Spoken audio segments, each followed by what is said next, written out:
Hey yow yëpp ruq yëpp assalaam si ñëpp ñu ñuy gis tey dégg sunu kalaam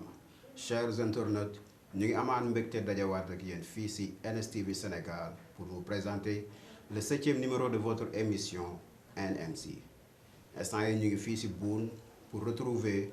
benn groupe bu dëkk Thiaroye ñu koy wax Dark Style tey ñu fekk leen fii si Boune si studio Assane 3 ñu gën ko xam si Raga Street Music lan lañ fiy def si parce que ñoom dañu am collabo boo xamante ne seq nañ ko ak le studio Raga Street Music pour nag ñu mën a avancer si loolu da nga ñuy topp incha allah pour ñu mën a xam li si topp mais bala ñuy sori lool damay tourner sama droite wax soxna si mu nuyoo ak sunu mbokku internet yi bala ñuy dugg si waxtaan bi. Yeah, salam ziar ñëpp di ziar la woon from Dark Style from Thia di ziar mbokku internet yi yëpp di bëggee gars yi di gën a di saluer waat ñëpp quoi di bëggee Assane 3 Raga Street yemaan foofu laay jaaroo si xool sama gauche bàyyi sama waay moom aussi mu présenté wu. yemaan salaamaaleykum Sénégal salaamaaleykum adduna bi. Yo, this is your boy Waris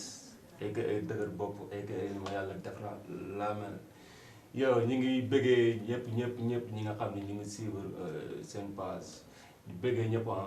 Waris from Thiaroye from Raga Street Production man. Waris from Thia from Raga Street Production wala Raga Street Music mais nu ñuy def rek mooy comme ni ñu koy defee chaque fois si émission bi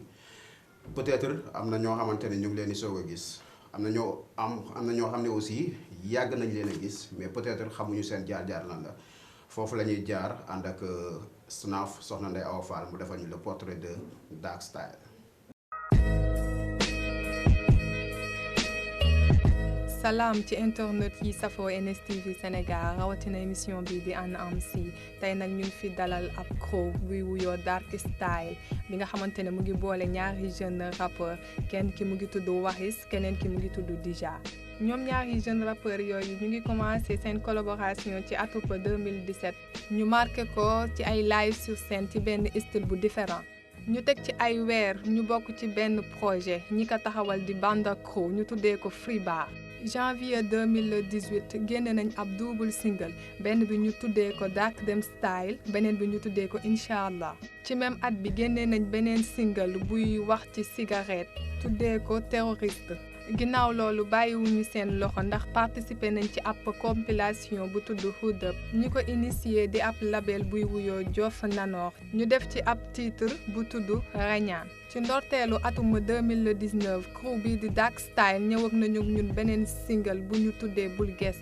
ci atum 2020 bi ñu toogee ab diir génneew ñu li ko waral di feebar bi di coronavirus crew bi di Dark Style génne nañu ab single la tuddee ko na tëju bi doon xalwa ci juin 2020 bi ñu initié ab projet tuddee ko Free Dark Style bi nga xamante ne ñu ngi ko annoncé ak single bu yor même tur bi ñu génnee ko le 24 juin mais projet bi ab série de freestyle la buy génn chaque 1 mois 10 jours yéen mbokk internet yi ndem bëgg ngeen a xam crew bi di Dark Style style fu mu toll ci ay projet seetaan leen émission bi di NMC ngeen ànd ci ak Jol.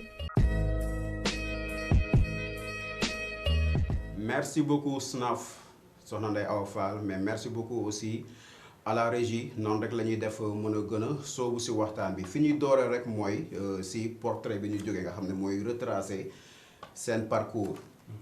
Waris bu ñu leen doon wax par exemple nga def analyse de 2017 bi nga xamante ni si ngeen def collabo bi yow ak Dija mu ma formé le Dark Style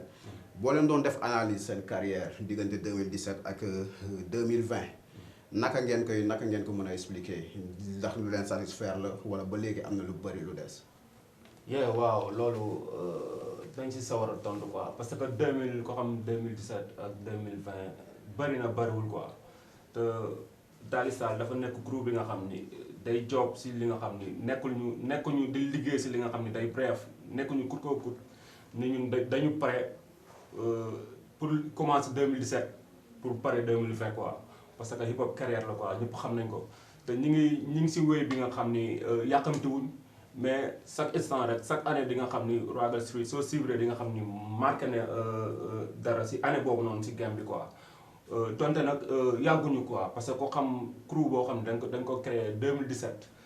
ba 2020 loolu 3 ans la te 3 ans am na ay crew yu gën a yàgg que si underground bi que ñun te ñooñu tey ñi ngi tolloog ak ñoom niveau quoi ci kaw ci li ngay gis ci kaw quoi kon mën nañ ni xeebuñu ko def nañ benn marqué nañ benn affaire boo xam ne nii que am na ñu ni gën a yàgg te marqué wuñ ko loolu rek tamit benn instant dara la quoi mais liggéey bi des na lu bari parce que comme ni ma ko waxee rek ñun dañu fës te pareeguñ quoi si biir liggéey maanaam si liggéey bu wëg bu ñuy wëg dañ si fës te ñun pareeguñ àgguñ fu ñu jëm quoi kon loolu rek dara la mais ñi nga wax ni am na yeneen yu gën a garaaw yeneen yu gën a xaay yi nga xam ne moom mooy ñëw dañ jàpp ni lii tàmbali la si liggéey lañ nekk pareeguñ te xëy na duñ mas a pare mais si kaw ñàkk pare bi dañ si pare maanaam ñëw pour indil leen li nga xam ni chaque instant soo nga xoolee di ngeen xam ne ñii nii fuñ jëm après beneen di ngeen am beneen gis-gis bu gën a leer que bii quoi mais ñi ngeen ñaan incha allah yàlla bàyyi ñu fi bàyyi ñi nga xam ne ñoom ñooy suivre game bi tamit ak sunu game ñun pour ñu mën a teg bët fi nga xam ne ñun fan lañ jëm quoi te incha allah dinañ fa àgg. incha allah dinañ fa yegg mais foofu rek laa koy stofee di laaj 10 ans comme ni nga ko expliqué 3 ans bëriwul. mais nag comme ni ko Waris waxee ça veut dire que yéen a ngi liggéey bu am solo boo xamante ne permettre na leen ngeen mën a yéeg ci escalier yi ba mën a tolloo ñi nga xamante peut-être ñoo leen fi jiitu ay at mais par exemple damay faral di dégg ngeen di wax benn mot wala ñaari mots yoo xamante ne da ngeen di wax ni ñun préparé wuñu mais dañu pare quoi yaa ngi comprendre léegi préparé wuñu mais dañu pare boobu noonu maanaam lan lay signifier maanaam si biir Dark Style bi. préparé wuñu dañu pare tout simplement pour wax gars yi que ni newuñu fii yenn affaire yi puisque nekk na loo xamante ni xam nañ ko am na lu ñu ci maîtriser duñu xam lépp mais am na lu ñu xam aussi tamit li ñuy dooleel mooy que ni confiance bi entre man Waris and Diza bi loolu moo gën a nekk suñu doole man ak moom. liggéey bi aussi ñu def ko ñu jàppee ko loo xamante ni c'est du sérieux ñu am ñoo xamante ni ñu ñuy encourager aussi di ñu accompagner ci lépp daanaka loolu mënoo ko am ba pare di am dara looy reculer waaw dangay gën a persévérer pour affaire yi gën a avancer waaw juste que ni loolu moo indi moo boobu pare wuñu kii wuñu dañu pare quoi. préparé wuñu dañu pare. mais Waris si même volet boobu noonu. préparé ñu dañu pare je pense que ni mu koy expliquer leer na mais tamit am na loo xamante ne man dama koy gis si yéen quoi muy que ni parfois nga gis Diza raar lu yàgg ngay gis ay saanu Waris di daw. parfois aussi ñu gis Diza si beneen jàpp. comprendre te loolu noonu du yàq dara si liggéeyu crew bi quoi. maanaam loolu comme ni mu ko expliqué maanaam déggoo bi ngeen déggoo moo ko waral mais am na leneen tamit loo xamante ne peut-être xamuñu secret bi quoi lan la loolu. ok waaw day ñëwaat si moom comme ni mu la expliqué préparé wuñ dañ pare xam nga loolu crew bu pare rek moom moo mën a def loolu. su fekkee pare wuñ woon ñun duñ mën a doo mën a togg sax nga gis Waris mu demal boppam parce que fii am na crew yoo xam ni su kenn ku manqué rek kenn ko du dem. day retourné du joobaat pour mën a am lu mu indi moom. mais ñun suñu carrière dañ ko wóog ba nga xam ni même bu mu la bett sax Diza taxaw ci kaw chaîne jox la benn sound boo xam ne si Waris nga ko doon dégg. parce que amul comme sound Diza sound Waris non sound Dark Style moo am quoi. te Waris su génnee Dark Style lay représente Diza su génnee Dark Style lay représente moo tax amuñu problème comme kii génn fës kii génn kii loolu daf lay wanawaat ba tey Dark Style parce que ki feeñ moom moo feeñal ki nga xam ne moom moo nëbbu ki nga gis. mu si sa kanam moo xam si chaîne bi wala sound bi moom moo feeñal ki nga xam ni moom mi ngi si ginnaaw quoi te nekkul li nga xam ni ñàkk job la wala comme kii day job te kii jobul non mais job bi ñun que noonu lañ koy doxalee quoi mooy comme la wax rek comme ni ma la wax bu mu la bett nga gis sound boo xam Diza moom moo ko doon live Waris ñëw prise ko génnee ko mu nekk sound quoi bu mu la bett tamit one day Diza def benn vidéo bi nga xam ne lii nii sound bi si Waris lañ ko doon dégg Diza ñëw def ko vidéo mais xam nga loolu dafa nekk si suñu méthode que bu bokk si bi ñuy joobee quoi. dafa bokk si méthode bi ñuy joobee te tamit defe naa ne loolu dafay wane ni maanaam jaxasoo bi ngeen jaxasoo quoi te tamit pour man loolu c'est important parce que tamit bu ñu demee bay wax kuru rek dañ koy jàppee benn jëmm du dëgg te jëmm moom bu xasee ba nekk benn jëmm rek defe naa ni divergence wala leneen mënatu si am quoi du dëgg bu fekkee dëgg la mais dañuy taxawaat si dark style bi quoi gëj naa laajte genre question yooyu noonu mais ça m'intéresse parce que bu ñu nee dark xam nga yow laay bàyyi yow nga firil ma le dark ba pare wax ma style dark rek dark suñ ko waxee mooy lu sombre mooy lu lëndëm que si ñi ko ñëpp xamee quoi parce que man comme li may wax rek comme ñun ay doomu aadama lañ quoi te nit si boppam moom la yàlla bindee doomu aadama moom moo njëkk a nekk lu lëndëm suñ delloo si gannaaw tuuti bi nga xam ne yàlla bi muy créé nit quoi doomu aadama am na ku ñëwoon di ko laajte malaaka yi ñëw yaakaar naa xaw ma Iblis moom moo ñëwoon di laaj yàlla li nga bëgg a créé nii lii nii lan la lii ni nga bëgg a def nii lan la kon loolu rek dèjà moom mi ngi kumbaw lii nii lan la kon loolu foofu la dark style njëkk a jóge quoi moom mooy doomu aadama bi nga xam ne mi ngi si kaw suuf moom ngay jàkkaarloo di gis te kooku noonu mi ngi ëmb li nga xam ni moom moo gën a fort flambeau bu gën a xaay moom mi ngi ko porté quoi muy xilaafa quoi moom moo nekk xalifa yàlla si kaw suuf bon nit ki nga xam ni moom xamul fa yàlla nekk ñun ñi ngi toog gëm nañ yàlla bëgg nañ ko mais tamit ñi ngi lijjanti di fee li nekk wala fële léegi yow ñu ñëw samp la si suuf ni la yow yaay xalifa yàlla yow ki nga nekk xalifaam sax yow dèjà yow xamoo ko mënoo ko xam parce que yàlla kenn mënu ko xam ba jeexal ko kon loolu yow dèjà yow dugal nañ la si game dark style quoi yow yaa ngi si monde boo xam dark style te ñëpp xam na ni doomu aadama chaque instant si lu lëndëm moom lay dox su ma nee si lu lëndëm moom lay dox parce que di nga nekk liir nit ñi nan la gis tiim la yow yaa ngi porté loo xam dèjà xamuñu ko mën nga nekk benn médecin soo màggee nit médecin ngay nekk mën nga nekk benn président mën nga nekk benn ministre mën nga nekk benn mara boo xam ni wala benn xutbu zaman bi nga xam ne moom moo na la régler monde bi mais kenn du ko gis si yow kenn bind ko sa loxo bii ni yow lii nga wala lii mais su màggee looy gën a màgg ak âge boo toll rek di nga am benn style bu sulleeku bi nga xam ne sa daag bi dina am lu si sulleeku dina am benn lumière bi si sulleeku quoi kon loolu noonu dark style moom mooy xaalam ak bat moom mooy nit soo gisee rek dèjà mën nga jàkkaarloog benn 10 ans mais xamoo lan la capable ak lan moo nekk si biiram gis nga ko nii ak style bi nii wala benn underground booy gis nga jàpp ne kii benn bandi la wengal xaaf sol benn gandi jëngal affaire yooyu noonu te fekk am na lu yàlla dëxëñ si moom te loolu dëxëñ na ko si bépp doomu aadama léegi day des nag si daag boobu noonu nga xam yow naka ngay mën a demee ak daag bi quoi te ñëpp xam nañ ne àddina bi dafa lëndëm bi moom mooy li fi nekk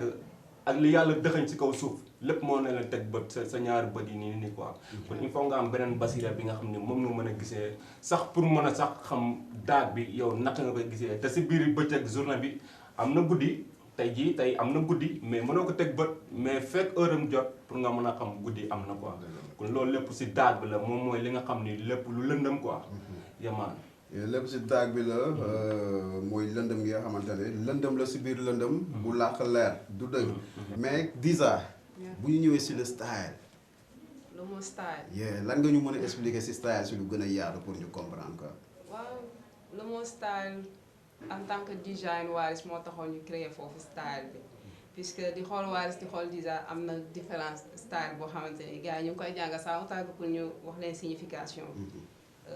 sur scène li ñuy dégager yeneen style boppam la yor sama style bopp laa yor waaw de ce fait foofu la ñu inspiré wala mooy style pour dugal ko ci daag bi mu indi daag style bi waaw ci yeneen i anam bëri na ay façon daal ñu ko mën a définir mais ci jëmm yi lañ génnee style bi ok si jëmm yi ngay gisee style yi mais en même temps tamit même bu ñu leen di xool yéen ñaar ci seen i bind ci seen i comme ni nga koy expliqué dañuy gis ni par exemple dark style bi dafa def nii dafa def kii dafa yor dark bi kii yor style bi quoi dañ koy seen quoi benn Waris buy rap c'est très difficile pour nga comprendre il faut nga déglu bu baax mais quand Diza bu waxee rek moom jàpp bi ngay gën a topp que li muy wax quoi te loolu tamit c'est important mariage de couleur la quoi nekkul benn unique boo xamante ne xam nga waaw voilà justement mooy comme si li nga wax comme nga indi naa daag moom indi style bi léegi nag da lay jox moo complément bi quoi pour nga nëw parce que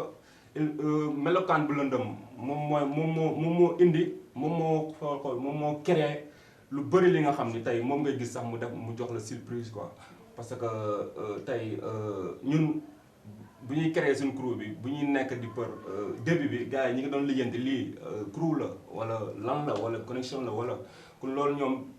lu style bu daag la woon si ñoom quoi mais que ñun que li ñuy indi chaque sound bu ñu indi ñoom après dañuy lijjanti naka lañ koy décortiquer ñoom si sound bi naka lañ koy peesee ak jamono naka lañ koy kiiwee quoi parce que loolu noonu moom mooy style bi nga xam ni moom lañ toll si tous que rap hip hop Galsen moom lañ toll si nga xam ne mooy hip hop bi nga xam ne moom moo nekk Thiaroye quoi parce que da nga gis beneen facette beneen façon boo xam ne xëy na tàmmoo ko woon a gis benn woman ak benn niggas ñu bokk benn crew di jàllale ay message yoo xam ne nii si façon bii nii quoi xëy na daan nga gis benn woman wala ak benn niggas ñu bokk crew kii di xam nga kii di way kii di def beneen affaire yàgg na fi am quoi si crew old school yi daan nga ko gis mais comme bii da nga gis beneen façon boo xam ne nii bu mbedd ba pare spirituel ba pare gën a high level que yi nga xam ne que yeneen ñi ngay gis quoi loolu Dark Style bi que loolu lay wundu en même temps kenn mën taa wax lépp si benn temps mais chaque moment day ànd ak jamono kaamil la alxuraan la chaque moment heure boo ubbee rek li nga soxla si jamono boobu noonu moment boobu Dark Style moom la lay jox yamaan si moment boobu loolu la jox moo tax bi gars yi nekkee si confinement dañu jékki-jékki gis ngeen def benn sound bu tudd xalwa kon dafa doon wane ni aussi moment boobu noonu jàpp bi loolu la doon joxe te tamit am na jàngat bu rëy buñ ci mën a def parce que tamit ak confinement bi am na benn éveil de conscience buy am boo xamante ne ku su nekk mi ngi doon nekk si yow quoi mais si refrain bi laay commencé Diza damay dégg nga ne àdduna la téye ak ay loxoom maanaam maladie bi fi mu toll ak ni mu ñëwee ci yeneen dëkk yi ba wàcc Galsen ñëw fii nekk na loo xamante ne c'est du catastrophe moo tax ñu ne àdduna la téye ak ay loxoom du benn dëkk rek du Sénégal du France dëkk yëpp àdduna la wër rek téewa ko ak ay loxoom mettre leen ci loo xamante ne nii fooguñu ko woon sax waaw foofu lañu inspiré woo téewee ko noonu Waris si biir sound boobu ba léegi dama siy jël benn rang rek par exemple war nga peese lourd bu frontière yi tijjee ainsi de suite boo ñu doon expliquer maanaam mbóotu bagage boobu lan nga bëggoon wax nit ñi quoi carrément parce que dañ toog si yàgg yàlla indil ñu wàcceel ñu benn xéewal laa ko mën a tuddee parce que xëy na gars yi mën nañ jàpp ni sax catastrophe la mais catastrophe la si ñun nit quoi parce que ñun dañoo néew doole nit doomu aadama dafa néew doole des fois yàlla dina ko indil sax que loo xam ne nii moom après ngëneel la koy jural après mais moom catastrophe lay nekk si moom comme ni ko déjà waxee catastrophe la ñëpp si nit quoi mais tamit dafa nekk loo xam ni ba mu ñëwee ñun soo xoolee li ñu bàyyi woon lu bëri daf ñu koo jàngalaat quoi dafa mel nit mi ngi doog a xam raxasu quoi set quoi donte yàlla jàngaloon nañu ko yonent si lam ñu yonent naka la ñuy jàppee naka la ñuy setee xam nga ñu indiwaat maskawu te par exemple maskawu sa bakkan sa gémmiñ kii ñun yàlla daf ñu njëkk a jox masque quoi muy bu leen nooy sax pollution bi nga xam ne moom moo nekk si àddina bi mooy lan mooy bon yi nga xam ne moom moo nekk si live bi que yi ngay gis yi nga xam ne yow en tant que yow benn musulman wala nga nekk benn chrétien waroo nooy atmosphère bi nga xam ni moom mooy daw si live bi parce que ñëpp xam na ni si monde bi ñu nekk monde si ni ma ko mën a waxee monde dajal lañu nekk yaa ngi gis ñuy live loo xam ne ñuy dund boo xam ne façon dund boo xam ne ñun miinuñu ko woon si en tant que doomu aadama quoi te prophète yi fi jaar ñoom lu ñu bëggoon a indil pour ñu dund ko nekk woon loolu quoi te kun côté boobu noonu kun yàlla joxoon nañu masque ñu ni dee leen nooy lu dagan dee leen tamit wax li nga xam ne tamit moom mooy lu baax dee leen jëfee tamit li nga xam ne moom mooy lu baax quoi te feebar ba mu ñëwee daf ñuy fàttali loolu quoi xëy na loolu catastrophe leen drôle mais tamit daf ñu fàttali jàngal nañu beneen indi nañu beneen jàngat quoi les gars ni léegi tëju leen toog leen seen kër est-ce que yaa ngi fil léegi ñun tamit am na moment boo xam ne ñun waruñu nekk si mbedd mi rek comme ay xar wala ay maladie taxawal am na temps boo xam ne nii ñun daf ñu war a fekk suñu gàlle yi quoi ñuy gérer suñu famille waxtaan ak ñoom mais ñun comme ñun am na benn jamono ñun live bi wala monde bi comme ni muy doxee daf ñoo def comme genre mala ñun amuñu temps bu ñu tëdd parce que am na heure yoo xam ne dafa danger heure de crime yoo xam ne war ko génn xam nga am na temps yoo xam ne war nga toog ak njaboot gi ak sa famille nga waxtaan ak ñoom mais loolu noonu feebar daf ñu jàng dañu toog am à part de heure bi bul génn sa gàlle toog nga sa soxla liggéey nga wàcc da nga war a toog sa gàlle quoi léegi am na borom gàlle bi tey yow da nga yor si benn soxna quoi yor say doom am na moment boo xam ne da ngay xëy soo xëyee 6 heures du matin ngay xëy da ngay fekk booy bi di nelaw sa doom yi day nelaw doo am temps waxtaan ak moom doo ko gis teg ko bët ba xam si lan la nekk da ngay wàccaat ay 0 heure da ngay fekk booy bi di nelaw mais yow léegi yow feebar bi yow may na la permettre na la nga wàcc 20 heures wala 19 heures daf lay fekk sa gàlle soo ñëwee fekk booy di fo nga waxtaan ak ñoom xool yan lan la ñuy seetaan si TV bi quoi est-ce que lu baax la ñuy seetaan naka la ñuy dundee ak njaboot gi naka la ñuy kiwee est-ce que ñu ngi doon topp seen étude est-ce que ñu ngi doon jàng seen leçon xam nga est-ce que booy bu nekk daara mi ngi doon jël ay darson xam nga loolu noonu feebar bi ñun yar nañu ba nga xam ne mën nañoo may nañu sens ñu toogaat ak suñuy njaboot xam nga yaraat booy yi rek la booy yi léegi nag loolu noonu day ñëwaat ba si war nga peese lour si frontières yi tijjee léegi nag su fekkee ñun ñëpp suñu gàllee noonu lañ fa nekkee woon mais si frontière yi tijjee booy bi nga xam ne moom mi ngi doon jàng mi ngi nekkoon au school di jàng mais kooku noonu su fekkoon yow yar nga ko moom sa instant mu nekk si leçon yi nga yar ko yor bu baax mais su demee au school mais loolu la fay peese mais dina am résultat bu baax léegi ki nga xam ne moom tamit booy bi nga xam ne tamit doon dem daara su demee daara moom dar si dina baax léegi ki nga xam ne sa femme bi sa soxna bi nga xam ne doon na seetaan lu bon si télé bi ñu ngi koy influencé ba sëyam nar a yàqu si biir kii bi wala des fois nga jot benn message boo xam ne leneen na kii ni lii jiwoo ko si moom mais da nga ko bàyyi woon si biir gàlle bi moom muy dund loo xam ne wala muy teg bët yenn film yi nga xam ne wala yenn affaires yi nga xam ne nekku woon ni nii yow nga koy yaree woon quoi kon yow rel nga ko ba moom su génnee dina former yeneen women yi nga xam ne ñoom ñi ngi sëy si biir gàlle bi di nga peese lour tamit si boy bi nga xam ne sax da doon génn di saw si mbedd wala muy xeex si mbedd wala kii di nga ko yar ba nga xam ne après ñun dañuy am société bu baax dañuy delluwaat ñu am société bu baax boo xam ne nii tey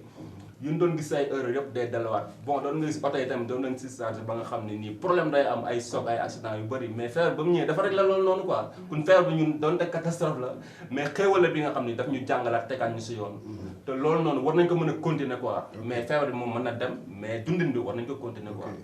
léegi man sama problème rek mooy li ngay expliqué nii képp koo dégg di nga xam ni carrément maanaam lu ñu togg la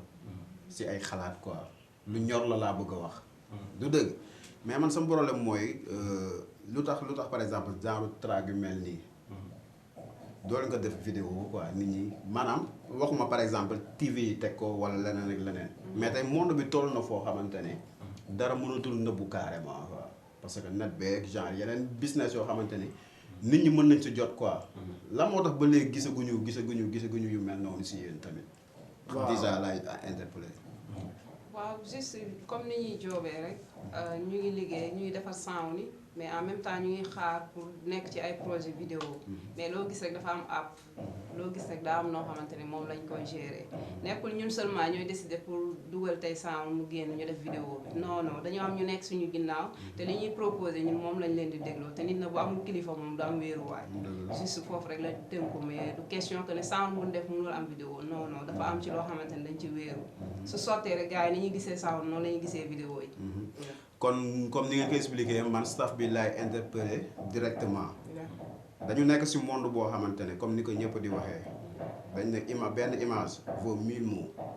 du dëgg te dañu toll ci monde boo xamante ne nit ñi aussi dañuy conquérir jëm foofu noonu quoi am na track yoo xamante ne dafay nice nga def ko vidéo nit ñi di ko cons quoi parce que tamit comme maanaam dark style bi moom style bi muy def yëpp mooy pour mën a gindi nit ñi pour mën a dimbali nit ñi si yenn yoo xamante ne peut-être xamoon nañ ko mais ñu ngi koy fàtte parce que am na benn système boo xamante ne mu ngi leen tënk kon staff bi aussi man maa ngi leen di interpeller si loolu ñu bàyyi xel ni track yu mel ni xalwa boobu noonu dañ ko war a def vidéo nit ñi gis ko bu ñu bëggoon xam seen collabo ak Ragal Suri lan moo ko andi parce que bu dul dara xam nañ ni jaar ngeen ci yeneen studio en même temps tamit commencé woon ngeen fi projet boo xamante ne bu sotti woon mën nañ wax ni sax peut-être génn na naka loolu naka la demee ak naka ngeen ñëwee Ragal Suri waaw loolu dama ñëw si loolu Daggy Style bi nga xam ni ñi ngi doon débuté job comme li nga wax jaar nañ si label benn année muy 2018 léegi signé nañ foofu après dem xam nga rek comme yaa am gën a xam Bob Galsen des fois da nga gis ay label yoo xam ne dañ ñodd loo xam ne nii par exemple si hip hop ka yow amul loolu amul quoi dañ lay jéem a lekk jaar sa kaw te ñun comme yàlla may nañu xel quoi comme ñëpp ni ñuy xalaatee yàlla may nañ ñun ñu jaara lañ juddoo am na business yoo xam ne lu bëri kenn gën ñu ko comprendre donte amuñu fa accès quoi bon début bi mu doon nice ñu ñëw gis li nga xam ne lu ñu waxoon xaw ñu day parce que ñun ci kàddu la ñuy gëmee nit mais li ñu waxoon début bi ak après lu ñu mujjee nekkul benn après boobu lañ gis ñun ñii mënuñu liggéey quoi parce que ñoom xëy na soxla woon artiste jaaykat lañ soxla donte ñun mën nañ jaay mais ñun soxla woon tamit ku soxla jaaykat kese dañ na nga soxla artiste ak jaaykat quoi yéemaan après ñu tourné page boobu noonu bi nga xamee ni tamit Ragal Street moom samp na benn levelam bi nga xam ne yàgg na xëy na yàgg na nekkul lu bees mais xam nga chaque instant job day am fay toll sa xel mi nga koy créer am fay toll nga jëmmal ko am fay toll tamit nga wane ko ñëpp gis quoi mën na ni si phase boobu lan toll mais ñun ak Ragal Street yàgg nañ di liggéey parce que nekk na loo xam ni comme li may wax lépp ñun suñu lépp lu ñuy boole nekk hip hop moom moo ko créé quoi hip hop la moom moo def connect ak Ragal Street ak Dag Style mu nekk loo xam ni connexion bu cool la bu positif la ku nekk am nga looy apporter sa morom ku nekk yaa ngi tegu si wéy boo xam ni si wéy bu jub la bon duñ def lu dul ñëw tamit liggéey quoi ànd ñu liggéey parce que fii loo fa gis mu jug dañ koy yëkkati quoi nekkuñu ay du ñor di ay comme ni fi gars yi di nekk comme ñun dañu xool li nga xam ni moom moo nekk si suuf ñu jëm koy yëkkati quoi comme ñun noonu la ñu doxee suñu philosophie loolu la quoi dañu xool li nga xam ni day nekk suuf ñu jëm koy yëkkati ànd ak moom jugandoo si kaw bon ñun loolu lañ gëm quoi mais duñ xool xëy na li nga xam ni moom la ñëpp ciblé wala lépp tàkk lu tàkk ba pare ñu dem di fa nekkaat si ginnaaw di kii quoi non mais ñun fekk nañu Ragal Street nekkoon benn produit bi nga benn label bi nga xam ne moom mi ngi doon doxal ay bagages am ñun tam ñu soxla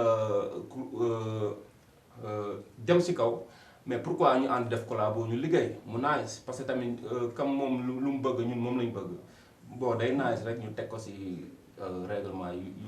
yu sérieux def ko si hip hop daa si hip hop comme ni ko gars yi waxee ñu ànd liggéey quoi. voilà Waris comme ni nga expliqué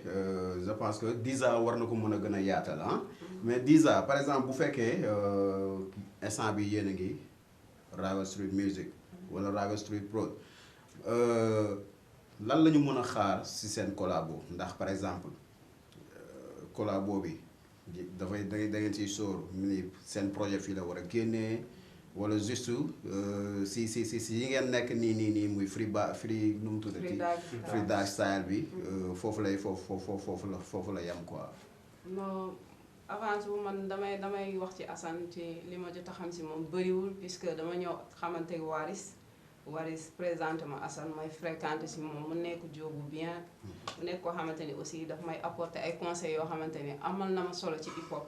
te royukaay la daal waaw loolu moo ñu gën a motiver pourquoi ngay dem di xooli ji benn studio bu haay bu génn sa saay nga am koo xamante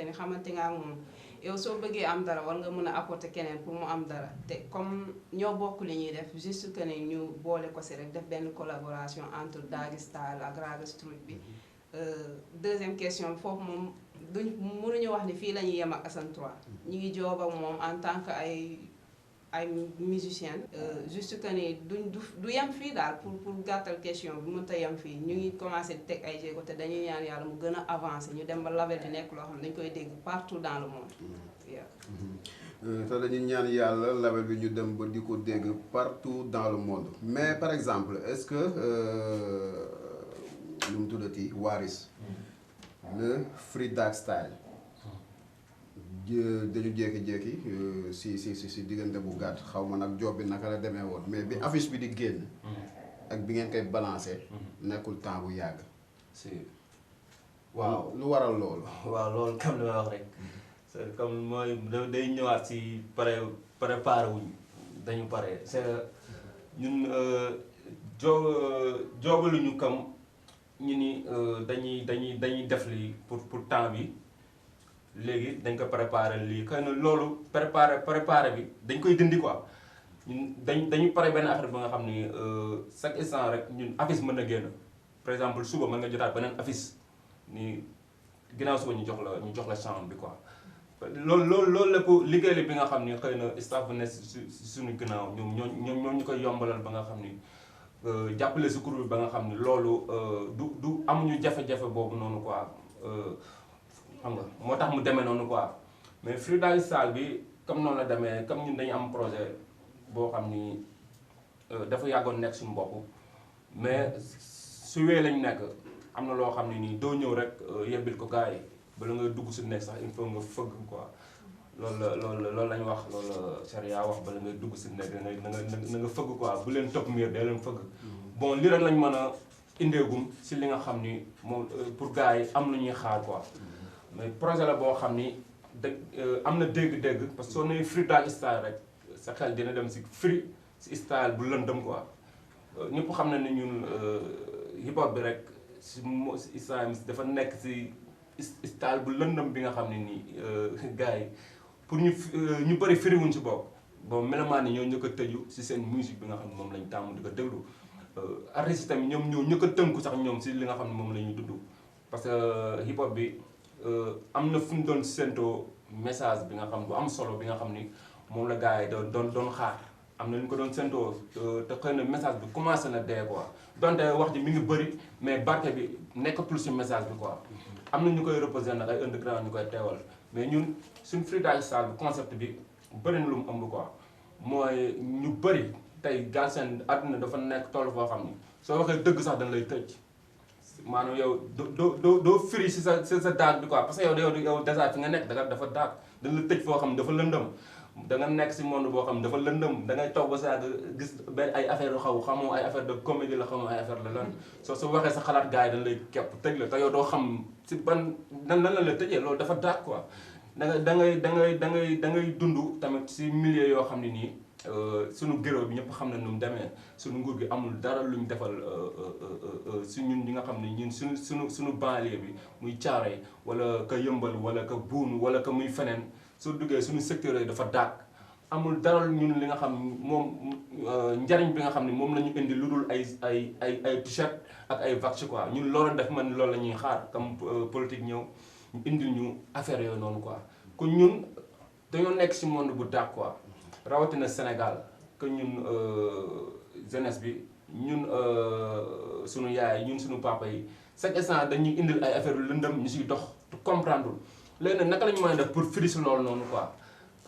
il faut que ñu yee xel yi quoi ubbi xol yi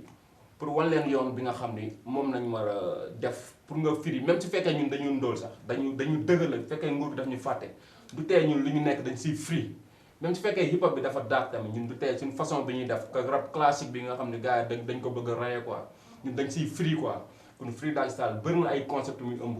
tey mën nga gis ego trip classe suba nga gis benn thème boo xam ne nii xam nga day wax si comme live bi nga xam ne moom la ñu kepp ak live bu daag bi ak suñu gréo caa bu daag bi ak suñu façon lengues bu daag bi lépp dañ koy gis quoi mais bu la dara bett si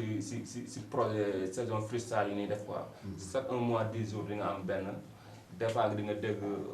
waaw duñ ko sax wax xëy na surprise lay nekk quoi nañ ko bàyyi mu daag quoi. ok nañ ko bàyyi mu daag parfois surprise lay nekk mais par exemple bu fekkee dañuy wax si côté communication bizarre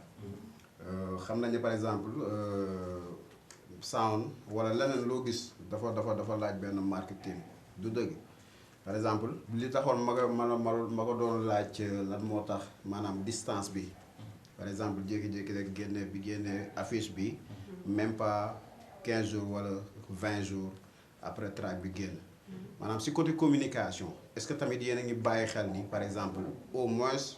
comme sax bii pas moom wax na ni 1 mois 10 jours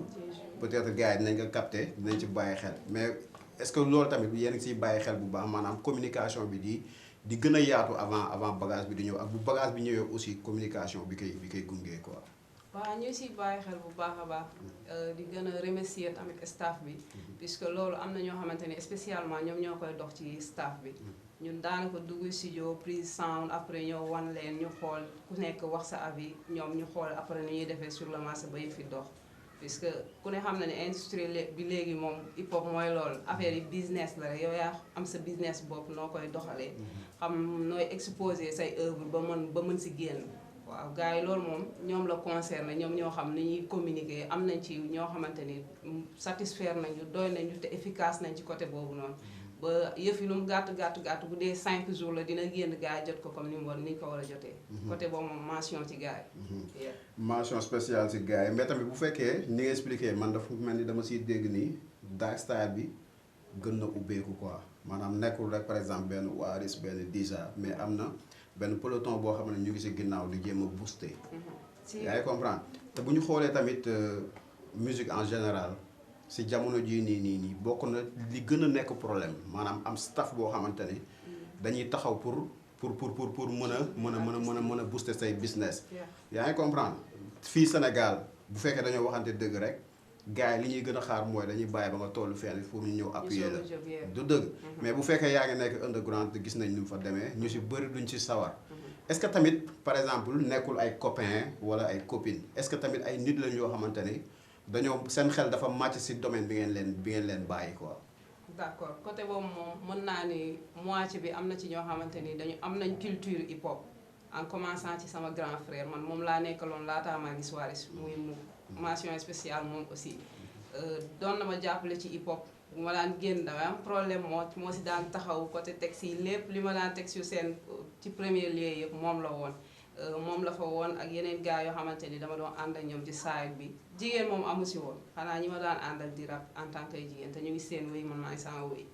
waaw à part loolu tamit am na ñeneen ñoo xam ñëw nañ fekk si ñu mais ñu ngi siy gën a jàpp muy gën a nice am nañ culture bi am nañ recherche bi tamit te nekkul loo xam ne dañ leen ko forcer puisque dañu toog ba xam ne lii nii ñii ñëw si nekkaloon seen bopp mais dem na ba après ñoom ñu xam ne dañ leen di soxla ñu ñëwal seen bopp ñu boole suñuy xel di liggéey ak doole. waaw loolu dina nice te tamit lu am importance la ñoom aussi nañu xam liñ leen sas quoi du dëgg parce que tamit comme ni ko olof di waxee rek nee na mbër moomul ludul yëkkati loxoom ñu takkal ko ngebam du dëgg il faut loolu di am quoi il faut am ñu téye cumbukaay yi il faut ñi nga xamante ne ñoom ñooy gérer sécurité yeeg ñooy gérer leneen ak leneen hip hop aussi dafa am loolu quoi wala musique en général dafa am loolu artiste bi am na leneen ak leneen lu mu tal parce que bind texte yombul répéter yombul dem studio yombul ainsi de suite loolu yëpp yombul quoi kon li si des li nga xamante ne mooy booster business bi il faut yéen ñi si nekk aussi ngeen xar si seen tànk tubéy xam ne bu cóolee si yéen la cóolee quoi te warul cóolee si yéen ñoom bu ñu defee 50 yéen da ngeen war a def 50% yi mën a mat quoi bu ñu jógee si loolu nu mu tudd Free Dark Style 1 nga xamante ne génn depuis le 24 bu ma juumul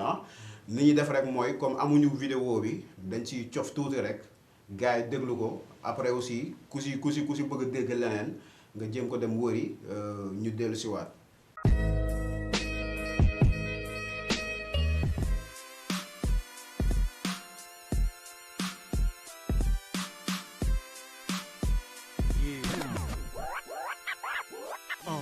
When the brand sotti lu high ënd bër dëgg si faay lu ñu doon romb na ay fop waaw xaala mu ñaaw teef du ma rab ak teef si bref bokkuñu clan bi yàq ci bokkuñu flan maa fokk negis bëggoo ma gis fenn si li ma doon nga zalu talul may fokk si benn ku doon sa temtaan du ma sukk si kenn maay këpp sa këlu ma jaal ma dul ma xaal teg lan sa gën faya job bi yàgg du taya si raaw kattanu bakkan bi dund du ko yenu sotti si tëb raam yu camouflou dama flou sentu ma doo sik ni ma meloo ësal la gëp doos yu gën a ëpp nëb ëppata bi gëp ni gës yi tëb gëp bett gët caamboo fla bi gën a fla sama crew fa suñu from taak te ñu na buu anytime ma nekk ci wër bi geesu wu ma baatu ginnaaw su ma xëyee romb la yaa ngi may xoolee bët bu ñaaw teerewul ma fiiri laaf kippi di xool sa ñaaw tee flor sa bopp ci sa xel lu ñaaw nga tee foo ma seen di ma bégge te yegg sa xol aji naa la ba may ñëw mënoo ma teg xel li may doole su may wëg maa ngi koy gis sa xool nekk ci kuul sa ma hët weet ak su ma xool ok je pense que ñun ak yéen ñëpp ñoo déglandoo sound bi li may wax rek mooy ku si nekk boo bëggee xam la suite demal nga cliquer sur YouTube Dark Style après di nga mën a am sound bi au complet quoi mais ni ñuy def rek mooy dañuy dugal ñaari question par rapport ak sound bi après ñu jéem a tëj quoi comme ni ko gars yi di waxee rek li duuf si nag bi yëpp du xaj si cin li du dëgg Dija damay njëkke si yow damay gis ni si Free dark style bii nii cri de cœur am na si quoi te defe naa ne loolu aussi lu naturel la si hip hop du dëgg cri de cœur boobu lu naturel la mais vis-à-vis ki ngeen ñi ngeen di waxal lan la quoi lan mooy indi cri de cœur boobu noonu. juste rek ñun suñu côté positif la ñuy wane bëgguñu ànd ak ñi ñu négatif te boo xoolee léegi àdduna dafa yéeme da ngay ànd nit ki mais un bon jour day xëy rek mu jëf la jëf joo xamante ni yow après doo mën a comprendre ba xam qu'est-ce qui se passe lu xew ba lii nii demee nii après yow soo nekkee ci beneen wéy bi te yow nekkoo ci wéy boobu kooku nekk après dalay jaay rek mais loolu moo ñu inspiré ñu toog ba benn instant xoolaat mbir yi pour loolu noonu pour ñu jëlee ko fi il faut que ñooñu noonu di jot seen wàllu tout le temps pour lu bon loolu ñoom ñu bañ ko defaat ñeneen wala nga bañ a sa côté négatif bi nga arrêté ko xam ne nit moom nit rek nga mën a doon mbaa nga doon leneen ñun ci loolu la ñu inspiré woo sound bi loolu moo nekkoon cri de cœur bi pour gars yi arrêté xam ni loolu noonu nekkul loo xamante ni war na continuer quoi dañ na ku nekk taxawee côté positif rek ñun ñëpp ñu ànd dem quoi même su fekkee kàddu yi du déggoo wala xel yi du doon benn aussi tamit na jëf ji rafet daal waaw moom li ma leer mooy même bu fekkee wax ngeen leen aussi wisaale ngeen leen quoi du dëgg Waris boo ñu doon wax rek boo ñu doon wax par exemple Free Dark Style 1 bi lan ngeen ci xaar ak lan ngeen ci bëgg a def. bon waaw Free Dark Style Jazz One bi parce que bii juste benn annonce la léegi mën na ni moom mooy annonce bi nga xam ni moom mooy annoncé que la bi quoi te tamit annonce bi cokkaas la quoi ñëpp xam na ni Dark Style moom waaw mooy loolu ñun duñu nekk ñu kay négas yi nga xam ni dañuy da ngay yéeg suñu kaw jàll after ñu lay ñuy bàyyi noonu quoi te duñ gis kenn muy yàq hip hop ñu toog di ko seetaan quoi xam nga chaque instant comme li disa wax su fekkee xel yi mënta ànd wala mënu leen a liggéey bon na ku nekk dem mais jaraatul am ay baat ay baat ci ginnaaw wala ay xam nga ngay dégg ay saawar quoi loolu noonu àddina noonu yàlla noonu la ko bindee am na ñu mën a ànd am na ñoo xam ne mënuñu ànd mais su fekkee gis nañ xaw nañoo jokkoo mënuñu ànd na ku nekk dem ak sérieux quoi tamit na gaa di dundee lu sérieux tamit quoi buñ jël underground bi tamit bëgg a dund seen kaw quoi bon kon Free Dark Style Jazz One bi ñu ngi siy séntu que yeneen yi nga xam ni moom mooy ñëw si gannaaw quoi di nga dégg tontu loolu laa lay mën a wax loolu lañ siy séntu quoi ñu ngi séntu yeneen yi nga xam ni ñoom ñoo war a ñëwaat donc su boobaa nag si la gars yi di comprendre lan mooy Dark Style quoi lan mooy dëggantaanu concept Free Dark Style yi quoi parce que lii moom mën naa leen la wax ne annonce la waaw il faut yéen négocier ñam il faut ñu taggal leen reçu xam nga ku nekk tamit di nga jot sa wàll jot sa càkku teef quoi. voilà kon justement comme ni ngeen ko expliqué defe naa ne ñi seetaan ñëpp dinañ comprendre te tamit dinañ gën a gëstu tamit le crew Dark Style te pour man loolu moo si ëpp solo parce que tamit ni ko olof di waxee boo ma xamul rek dee ma woowee parfois noonu la fay demee mais une fois nga affiché wu gars yi dina gën a tax ñu